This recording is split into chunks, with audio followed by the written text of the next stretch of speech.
माझं नाव अंकिता. माझ्या लग्नाला 20 वर्षे झाली आहेत. पण 2 वर्षांपूर्वी माझ्या नवऱ्याचं अकाली ऍक्सिडेंटमुळे निधन झालं आहे. ते दुःख संपत नाही. लगेच 6 महिन्यातच माझे सासरे वारले. त्यांना अटॅक आला होता. साधारणतः त्यांचं वय 60 वर्षे होतं. घरात आम्ही सासूबाई, मी आणि माझा 12 वर्षांचा मुलगा तिघेच राहत होतो. एके दिवशी सुनबाई पाण्याचा ग्लास घेऊन ये बरं, असा आवाज सासूबाईंनी दिला आणि म्हणाल्या, सासरे आले आहेत. मी विचारात पडले, आता कोण सासरे? कारण माझ्या सासऱ्यांना निवेदन होऊन तर 6 महिने झाले होते. मग मीही विचार केला, असतील कोणी पाहुणे. मी पाण्याचा ग्लास घेऊन हॉलमध्ये गेले. मग मी त्यांना पाणी दिलं आणि आतमध्ये जाऊन चहा दिला. पण बघते तर काय, सासऱ्यांच्या वयाचं तर कोणीच नव्हतं. अगदीच 40 वर्षांचे ते व्यक्ती होते. आणि मी त्यांना म्हणाले, हे घे दादा पाणी. असं म्हटल्यावर सासूबाई हसल्या आणि म्हणाल्या, अगं हा तुझा दादा वगैरे नाही, हा तुझा सासरा आहे, म्हणजेच हा माझा लांबचा भाऊ आहे, असं सासूबाई मला म्हणाल्या. मग मीही विचारात पडले. सासूबाईंचं वय अगदीच 50 वर्षांचं होतं आणि समोर बसलेले 40 वर्षांचे होते. म्हणजे ते सासूबाईंचे लांबचे भाऊ होते. तू याला कधी पाहिले नाहीस, कारण हा आपल्या घरी कधीच आला नव्हता. आता तुझे सासरे वारले आणि तुझ्या नवऱ्याचंही असं निधन झालं, म्हणून तो मला भेटायला आला आहे. आणि थोड्या दिवसात तो आपल्यासोबत इथेच राहणार आहे. याचं नाव किशन आहे. हा इथे जवळपासच राहतो, पण कधी येणं होत नाही. मग मीच त्याला इथे बोलावून घेतलं. राहील थोड्या दिवस तो आपल्यासोबतच. आणि तुझ्या नवऱ्याचं जे काम पेंडिंग होतं ते सुद्धा मी याच्याकडून पूर्ण करून घेते. माझा नवरा हा सरकारी नोकरदार होता आणि आईची अशी इच्छा होती की मी त्यांच्या जागेवर नोकरी करावी. म्हणून आईला तर काय वाचता लिहिता येत नाही. म्हणून मग त्यांनी त्यांच्या लांबच्या भावाला म्हणजेच किशनला बोलावून घेतलं. म्हणजेच काय तर आता माझ्या नवऱ्याचं निधन झाल्यामुळे त्यांच्या जागेवर नोकरी करायची होती. तर या सगळ्या गोष्टींचा विचार करून सगळे डॉक्युमेंट्स जमा करायचे होते.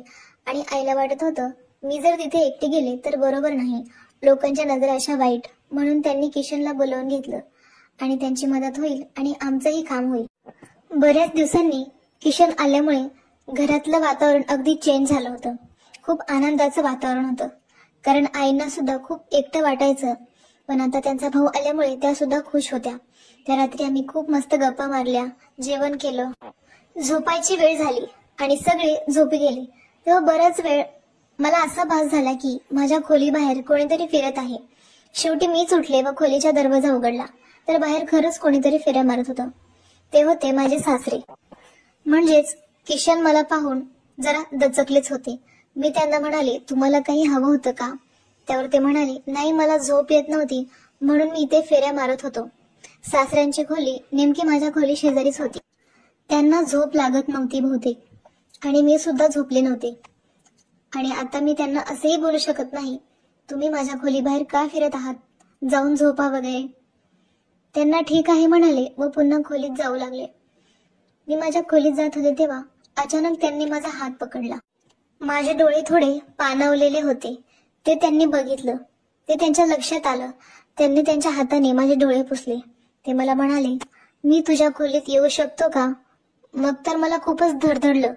काय बोलावं काही समजत नव्हतं. मी त्यांना नाही तर म्हणू शकणार नव्हते, कारण त्यांचं वय माझ्यापेक्षा मोठंच होतं. शेवटी ते खोलीत आले व बेडवर येऊन बसले. बेडच्या एका कडेला माझा मुलगा सोमी झोपला होता. सासरे माझ्या बेडवर बसले. त्यांनी माझा हात पकडून मलाही त्यांच्या शेजारी बसवलं. ते म्हणाले, अंकिता, मला तुझ्या अश्रूचं कारण ठाऊक आहे. तुझी चिंता मी समजू शकतो. तुझे अश्रू मागे कुठे ना कुठेतरी तुझ्या नवऱ्याची आठवण आहे, बरोबर ना? त्यांनी पहिल्या नजरेतच माझं दुःख ओळखलं होतं, माझी चिंता ओळखली होती. गेल्या 2 वर्षांपासून मी माझ्या नवऱ्याच्या शिवाय राहते आहे. हे माझ्या सासूबाईंच्या एकदा सुद्धा लक्षात आलं नाही. मला काय त्रास होतोय हे त्यांना एकदा सुद्धा समजलं नाही. त्यावेळी सासऱ्याने माझा हात त्यांच्या हातात घेतला व ते म्हणाले, तुझं झालं गेलं ते विसरायला हवं तुला. ते मला समजावतच होते, आता नवऱ्याच्या आठवणीने तू किती दिवस स्वतःला असा त्रास करून घेणार आहेस. बरं, ते जसं जसं माझ्या नवऱ्याबद्दल मला बोलत होते तसं तसं मला आणखीन जास्त रडायला येत होतं. तेव्हा त्यांना सुद्धा ते बघवलं नाही. ते किचनमध्ये गेले आणि माझ्यासाठी पाण्याचा ग्लास घेऊन आले. पाणी पिल्यानंतर मी जरा शांत झाले. मग ते मला म्हणाले, तुझ्यासाठी चहा किंवा कॉफी करून आणू का? मग मीच नको म्हटले. तुम्ही मला माझं दुःख समजून घेतलं आणि मला पाणी सुद्धा आणून दिलं, तेच माझ्यासाठी खूप आहे. बसा तुम्ही. मग ते माझ्या चेहऱ्यावर हसू आणू पाहत होते आणि घरी येण्याच्या आधी त्यांच्यासोबत दिवसभर प्रवासामध्ये वाटेत काय घडलं ते सगळं ते मला सांगत होते. आमच्या गप्पा मात्र संपणाऱ्या नव्हत्या, कारण मी जेव्हा घड्याळाकडे पाहिलं तेव्हा रात्रीचे 1 वाजले होते. सकाळी मला लवकर उठून जायचं होतं, माझं थोडंसं बाहेर काम होतं म्हणून. मग मीच त्यांना म्हटलं, सकाळी मला काम आहे, कारण सोमीचे ऍडमिशन घ्यायचं आहे शाळेमध्ये आणि त्यासाठी मला लवकर जायचं आहे. त्यामुळे आता झोपलो तर मी सकाळी लवकर उठेन. मग तेही त्यांच्या खोलीमध्ये गेले आणि मीही झोपी गेले. एरवी तर मी लवकर उठून सगळ्यांना आवरून देत असते, म्हणजेच सोमीचं आवरून देत असते. सासूबाईंना वेळेवर नाश्ता देत असते, कारण त्यांना बीपीच्या गोळ्या असल्यामुळे वेळेवर सगळं हवं असतं. पण त्या दिवशी उशीरच झाला होता, पण तरी सुद्धा मी घाईमध्ये लवकर आवरून दिलं होतं. घरच्या कामामुळे मला बस स्टँडवर जायला उशीर झाला होता, कारण त्या दिवशी उशीर झाल्यामुळे माझ्या नेहमीची बस निघून गेली होती. कारण सोमीची शाळा जरा लांब होती, म्हणून मी त्याला रोज बसने सोडायला जात होते. पण आता शाळा सुरू झाल्यामुळे मला त्याचं ऍडमिशन घ्यायला जायचं होतं. पण झालं असं की मी तिथे थांबले असताना माझे सासरे म्हणजेच किशन तिथे आले आणि ते मला म्हणाले, चल मी तुला सोडायला येतो शाळेमध्ये. माझ्या सासऱ्यांकडे 4 व्हीलर होती, पण त्यांना मी कसं म्हणू की तुम्ही मला सोडा म्हणून मी माझी एकटी आले होते. पण त्यांनाच काय माहित काय वाटलं, ते तिथे आले होते, म्हणजे त्या ठिकाणी काहीतरी काम होतं बहुतेक. मग त्यांनी मला तिथे बघितलं होतं, म्हणून मग ते मला म्हणाले, मी तुला सोडतो शाळेमध्ये. तर फायनली आम्ही शाळेमध्ये पोहोचलो आणि मी सोमीचे ऍडमिशन घेतलं. पण गोष्ट अशी झाली की तिथे गेल्यावर माझ्या सासऱ्यांच्या 4 व्हीलर गाडीचं टायर पंक्चर झालं. ते तरी बरं झालं की आम्ही वेळेमध्ये शाळेत पोहोचलो, नाहीतर सोमीचं ऍडमिशन झालं नसतं, कारण तो शेवटचा दिवस होता ऍडमिशनचा. सोमीचा प्रश्न तर सुटला, पण आता घरी कसं जायचं? आणि शाळेच्या तिथे बाहेरच सासऱ्यांचा 4 व्हीलर गाडीचं टायर पंक्चर झालं होतं. मग माझ्या डोक्यात विचार आला की सोमीची एक क्लास टीचर, जी एक माझी मैत्रीण आहे, मी तिला कॉल करून बोलावलं. ती सुद्धा लगेच आली आणि मग मी तिला म्हटलं, तात्पुरती तू सध्या तुझी स्कूटर मला दे घरी जाऊस तर, म्हणजे माझे सासरे एखाद्या मेकॅनिक घेऊन येतील आणि त्यांच्या गाडीचं काय ते बघून घेतील. मग तिने सुद्धा जास्त विचार न करता तिच्या गाडीची चावी मला दिली आणि ती चावी मी माझ्या सासऱ्यांना दिली. मग आम्ही दोघे घरी गेलो. पण घरी जाताना गाडीवर बसताना ज्या प्रकारे माझ्या नवऱ्याच्या खांद्यावर मी हात ठेवायचे, तसाच हात माझ्याकडून चुकून सासऱ्यांच्या खांद्यावर ठेवला गेला. सासूबाईंचा विचार करता मी खांद्यावर ठेवलेला हात पुन्हा वापस घेतला आणि विचार केला की हे तर माझे सासरे आहेत. तेव्हा मी लगेचच हात बाजूला केला. शाळेपासून थोडं पुढे गेल्यावर पुन्हा माझा हात खांद्यावर गेला. यावेळी मी त्यांच्या खांद्यावरून माझा हात बाजूला काढू लागले, तेव्हा त्यांनी माझा हात पकडला व पुन्हा तो त्यांच्या खांद्यावर ठेवला. ते म्हणाले, लाजू नकोस, बिनधास्तपणे तू माझ्यावर विश्वास ठेवू शकतेस. त्यांच्याशी बोलता बोलता घर कधी आलं हे समजलं पण नाही. मला जरा भाजीपाला आणायला जायचं होतं, म्हणून मी तेव्हा एकटीच गेले होते. भाजीपाला तर घेऊन झाला, आता रिक्षा मात्र मिळत नव्हता. आणि आता सुद्धा विशेष असं घडलं की तिथे सुद्धा सासरे मला घ्यायला आले. मी त्यांच्या जवळ गेले आणि त्यांना पाहून म्हणाले, सासरे बुवा तुम्ही इथे पण आलात? तेव्हा ते म्हणाले, एकतर माझं नाव किशन आहे आणि सासरे बुवा बोलणं बंद करा दे. त्यांनी तसं म्हटल्यावर मी परत विचारातच पडले. पण ते मला म्हणाले, तुझ्या सासूबाई असल्यावर तू मला सासरे म्हणू शकतेस, पण जेव्हा आपण दोघेच असो तेव्हा मात्र तू मला नावाने हाक मार, ठीक आहे? आपलं नातं सासरा व सुनेचं आहे हे मला सुद्धा ठाऊक आहे, पण हो, आपल्या दोघांमध्ये एवढे पण अंतर नाहीये. आता मी तुला घ्यायला आलो आहे. रोज तुझी खूपच दगदग होते हे मला समजले आहे. आता जोपर्यंत मी इथे आहे तोपर्यंत मीच तुला शाळेमध्ये सोडायला येईल, कारण मला समजले तू सोमीला एकटं सोडत नाहीस. कारण नवऱ्याचं असं निधन झाल्यामुळे तुला भीती वाटते की सोमीला काही होईल. मग मीही होकारार्थी मान डोलवली. सासरे म्हणाले, मी ताईलाही सांगितलंय मी रोज तुला सोडायला येईल, म्हणून इथे मी जोपर्यंत आहे तोपर्यंत मीच येईल तुला सोडायला, ठीक आहे? थोड्याच वेळात आम्ही घरी आलो होतो. आम्ही घरी आलो तेव्हा सोमी सुद्धा शाळेतून आलेला होता. मी सासूबाईंना फोन केला तेव्हा त्या म्हणाल्या की मी माझ्या मैत्रिणीकडे आले आहे. आज मी खूपच दमून गेले होते, फार थकले होते. तेव्हा मी माझ्या खोलीत गेले व फ्रेश होऊन कपडे बदलायला गेले. मी माझ्या खोलीत कपडे बदलत होते तेव्हा अचानकच सासरे माझ्या खोलीत आले. चुकून माझ्याकडून सुद्धा खोलीचं दार बंद करायचं राहूनच गेलं. त्यांना पाहून तर मी लगेच खोलीतल्या बाथरूम मध्ये शिरले. मला पाहून त्यांनी सुद्धा त्यांची मान फिरवली होती. ते म्हणाले, मला माफ कर, सॉरी हा, अचानकच असं तुझ्या खोलीत यायला नको होतं.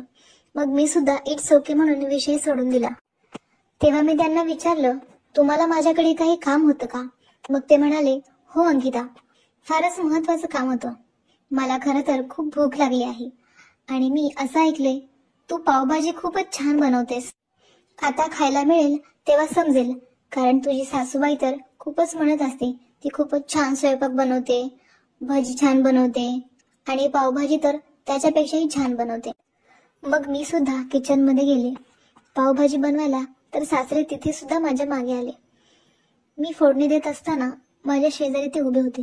अचानकच फोडणी देताना मिरची त्यांच्या अंगावर उडून गेली, ती त्यांच्या छातीवर उडाली.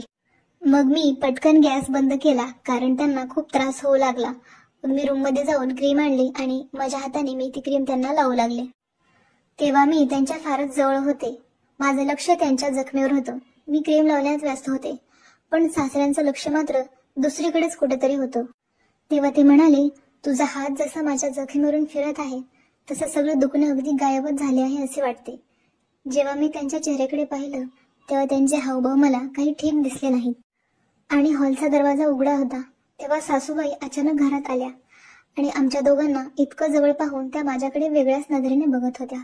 मी मान खाली घालून त्यांच्यापासून लांब झाले व माझं काम करू लागले. त्याबद्दल तर त्या मला काही बोलल्या नाही, पण आता मला सासऱ्यांच्या मागे पुढे असणं जरा खटकू लागलं होतं. त्याबद्दल मी सासूबाईंकडे तक्रार करावी एवढी माझी हिंमत नव्हती. सोमी आता त्याच्या नवीन आजोबांसोबत चांगला रुळला होता.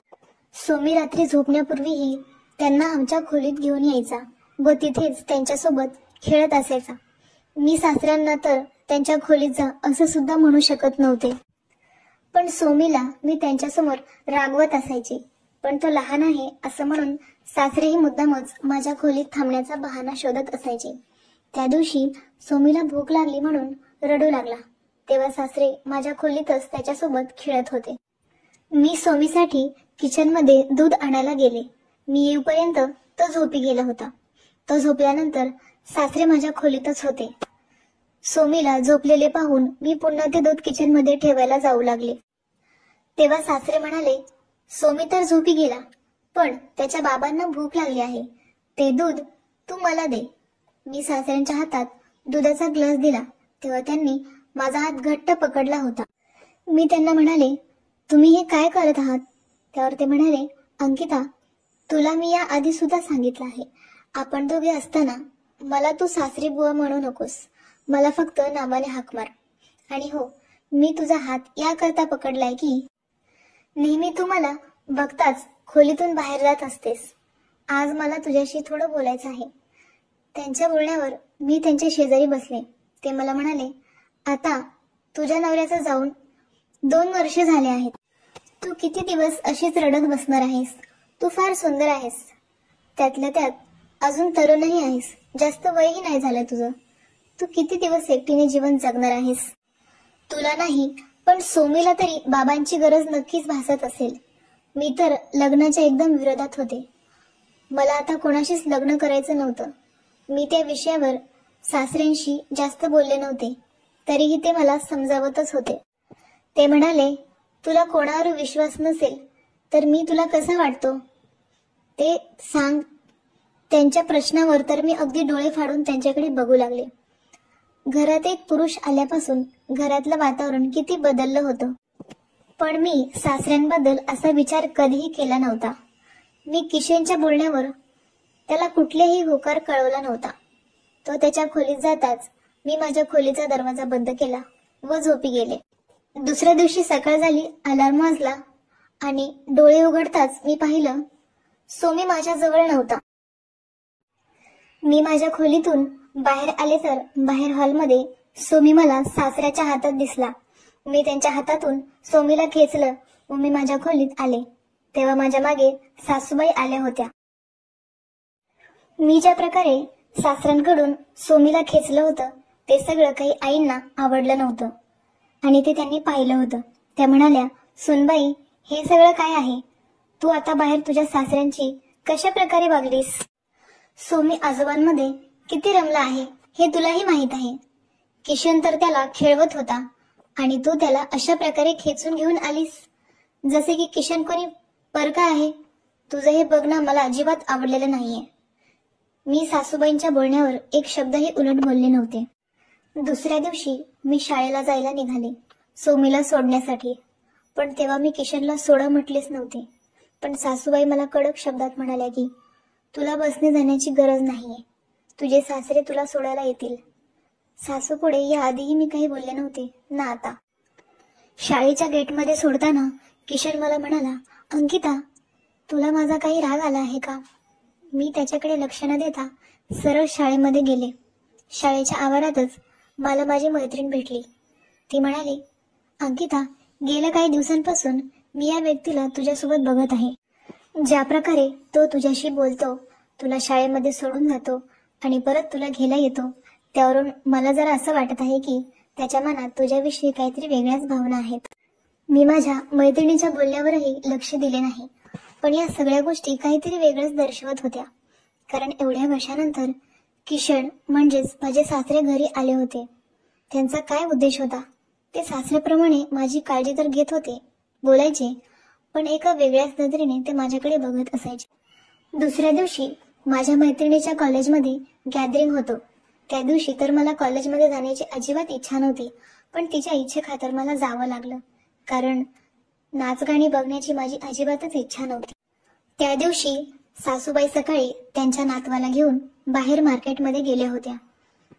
आज मला कॉलेजला 12 वाजता जायचं होतं, कारण तिने तसं कॉल करून सांगितलेलं होतं. माझा तर कॉलेजमध्ये जाण्याचा अजिबातच मूड नव्हता. काहीतरी कारण करून मी टाळण्याचा प्रयत्न करत होते. तसं मी तिला सांगितलं, शक्य झालं तर मी येईल, नाहीतर कॅन्सल. पण मला जाण्याची अजिबात खरंच इच्छा नव्हती. मैत्रिणीशी फोनवर बोलून झाल्यानंतर माझ्या मागून सासरे माझ्या खोलीत आले. त्यांच्या हातात एक छान मस्तपैकी साडी होती. त्यांनी ती माझ्या हातात दिली व मला म्हणाले, ही साडी घालून छान मेकअप करून तयार हो, मी तुला तुझ्या कॉलेजच्या फंक्शनमध्ये सोडतो. मी म्हणाले, मला कुठेही जायचं नाहीये आणि मी कुठे जायचं आणि कुठे नाही हे ठरवणारे तुम्ही कोण? त्यावर सासरे म्हणाले, तुझं म्हणणं बरोबर आहे. तू काय करायचं आणि काय नाही हे ठरवणारा मी कोणीच नाही.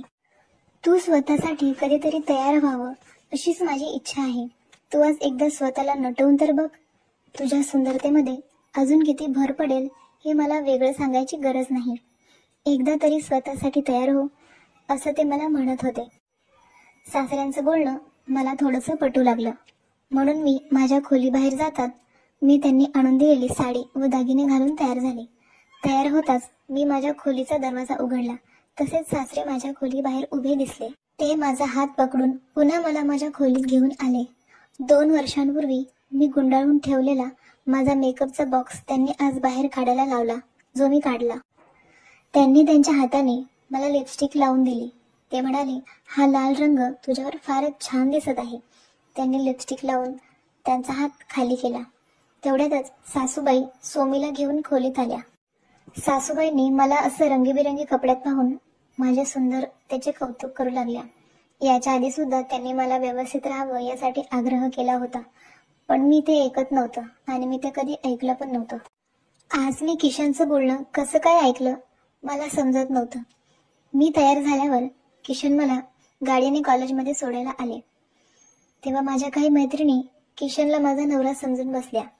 त्या म्हणत होत्या की तुमच्या दोघांची जोडी तर फारच छान दिसत आहे, असं बरंच काहीसं त्या आमच्याबद्दल बोलू लागल्या. मग मी म्हणाले, हा माझा नवरा नाहीये, हे माझे सासरे आहेत. एवढे तरुण सासरे पाहून सगळ्यांच्या तोंडावर 12 वाजले होते. कोणाला विश्वासच बसत नव्हता की ते माझे सासरे आहेत. सगळ्या मुली त्यांच्याकडे आश्चर्यचकित होऊन बघत होत्या. कॉलेजमध्ये गॅदरिंग तर पूर्ण झालं. जेव्हा कॉलेजमधून आम्ही घरी जायला निघालो तेव्हा गाडीवर बसताच माझा हात किशनच्या मांडीवर गेला. जवळजवळ अर्धा रस्ताभर माझा हात त्यांच्या मांडीवर होता. अचानक मी भानावर आले व मी त्याच्या मांडीवरून माझा हात बाजूला केला. मला अचानक काय झालं होतं समजत नव्हतं. आम्ही घरी येताच सासूबाई सोमीला घेऊन भाजीसाठी बाजारात गेल्या. आता तासभर तरी त्या घरी येणार नाहीत हे मला ठाऊक होतं. तेव्हा मी किशनला माझ्या खोलीत घेऊन आले. माझ्या ब्लाऊजची रिबीन सोडवण्यासाठी मी त्यांची मदत घेतली. रिबीन सोडवायला 2 सेकंद पुरेसे असतात, पण किशन तर अर्धा मिनिट झाला रिबीन चाळत होता. तेव्हा मी त्याच्या दिशेने वळले व त्याचा हात हातात घेतला. मी त्याला म्हणाले, तुला माझ्याकडून काय अपेक्षा आहे हे मला समजलं आहे. मी असं बोलताच किशनचा माझ्या हातातील हात माझ्या खांद्यावर आला होता. तो म्हणाला, अंकिता, तू एक ना एक दिवस माझा हेतू समजशील, माझा उद्देश समजशील हे मला माहीतच होतं आणि तू फार लवकरच समजलीस. आता मी तुला आयुष्यभर सांभाळणार आहे. असं म्हणून किशन माझ्याजवळ येऊ लागला, पण मी त्याला जोराने माझ्यापासून लांब केलं. मगापासून मी किशनच्या जवळ जाण्याचं नाटक करत होते, कारण आता वेळ आली होती त्याला आमच्या घरातून कायमचा हाकलवण्याची. या 2 वर्षात मला अनेक स्थळं आले होते, पण मला कोणा पुरुषाशी लग्न करायचं नव्हतं. माझ्या नवऱ्यानंतर माझं आयुष्य माझा मुलगा होता. मी किशनला म्हणाले, तुझी माझ्यावर किती घाण नजर आहे हे मला चांगलंच ठाऊक आहे, पण एक लक्षात घे, मी तुझ्यासारख्या मुलांना चांगली ओळखून आहे. मुलगा कसला, तू तर 40 वर्षांचा म्हातारा आहेस. एवढ्या वर्षानंतर तू आत्ताच आमच्या घरी का आला आहेस हे समजलंय. माझ्या सासूबाई तर कोणाला सुद्धा भाऊ म्हणतात व त्याला घरात घेऊन येतात. साध्या भोळ्या आहेत बिचाऱ्या, पण मी तुझा हेतू समजले आहे. मी तेव्हाच त्याच्या कानाखाली वाजवली.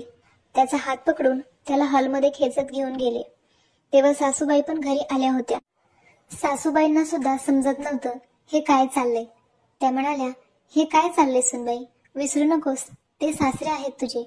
तू किशनचा अशा प्रकारे हात का पकडला आहेस? मी सासूबाईंना म्हणाले, या नालायकाची माझ्याप्रती नजर काही ठीक नाहीये बघा. आता याला आपल्या घरात अजिबात जागा नाही. तेव्हा सासूबाईंनी माझ्या हातून हात सोडवला व त्या म्हणाल्या, सुनबाई, तुला खरं सांगण्याची वेळ आली आहे. सुनबाई, मीच किशनला इथे बोलावलं होतं, पण तुझ्या नवऱ्याच्या नोकरीसाठी नाही तर वेगळ्या कारणासाठी. मी त्याला इथे बोलावलं होतं. ते माझा सख्खा किंवा चुलत भाऊ नाहीये. एका लग्नात आमची भेट झाली होती. किशन मला त्याची मोठी बहीण मानतो. किशनचा स्वभाव मला माहित होता, म्हणून तर मी त्याला इथे बोलावलं. तुझा नवरा गेल्यापासून त्यानंतर 2 वर्षे झाले. मी तुला रोज बघतेय, तुझी अवस्था बघतेय. नीट झोपत सुद्धा नाहीस. रात्री झोपत काहीतरी बडबड करत असतेस. तुला या सगळ्या गोष्टीतून मला बाहेर काढायचं होतं आणि त्यासाठी हा एकच मार्ग मला योग्य वाटला, म्हणून मी तुझं लग्न लावायचं ठरवलं किशन सोबत. त्यासाठी मी किशनला इथे बोलवलं. पण तू तर आता सुद्धा तुझं मन घट्ट करून आहेस. किशन म्हणाला, अंकिता, मी तुझ्या सुंदरतेवर नाही तर तुझ्यावर प्रेम करतो आणि मागच्या काही दिवसात मी सोमेमध्ये फार गुंतलो आहे. एक पुरुष घरी आल्यापासून घरातलं वातावरण कशा प्रकारे बदललं होतं हे मलाही दिसलं होतं. मला वाटलं सासूबाईंना माझं दुःख दिसत नाहीये, पण त्या तर रोजच माझं दुःख पाहून त्यांनाही त्रास होत होता. तेव्हा मी सासूबाई आणि किशनला म्हणाले, मी कोणाशीच लग्न करू शकत नाही. मी लग्न केलं तर मला सुनील माफ करणार नाही. ते रोज माझ्या स्वप्नात येतात. त्यावर किशन म्हणाला, तुला काय स्वप्न येतात, तू काय बडबडतेस, हे सगळं काही मी बघितलं आहे. अंकिता, तू जो विचार करतेस तेच तुझ्या स्वप्नात असतं. सुनीलची तर इच्छा असेल की त्याची बायको व मुलगा सुखात असावे. तुलाही दुसरे लग्न करण्याचा अधिकार आहे. सोमीलाही वडिलांची गरज आहे. किशनने मला माझ्या विचारातून बाहेर काढण्यासाठी फार मदत केली होती. तेव्हा मी खूपच भावनिक झाले आणि त्यांच्या गळ्यात पडून खूप जास्त रडू लागले. किशन म्हणाले, हे तुझे शेवटचे अश्रू समज. आजच्या नंतर मी तुला कधीही रडू देणार नाही. माझ्या मनात कुठे ना कुठे किशनने आता जागा निर्माण केली होती. लग्न झाल्यानंतर मी किशनच्या घरी गेले. मी माझ्या आईसारख्या सासूबाईंनाही माझ्यासोबत घेऊन गेले होते, कारण माझ्या कल्याणकारी जीवनाचा विचार त्यांनीच तर केला होता. आता जे काही आहे ते सगळं त्यांच्यामुळेच आहे. मित्रांनो, आजची ही कथा तुम्हाला कशी वाटली कमेंटमध्ये नक्की सांगा आणि आपल्या चॅनलवर नवीन असाल तर चॅनलला सबस्क्राईब करायला विसरू नका. भेटूयात अशाच एका व्हिडिओमध्ये. तोपर्यंत बाय बाय.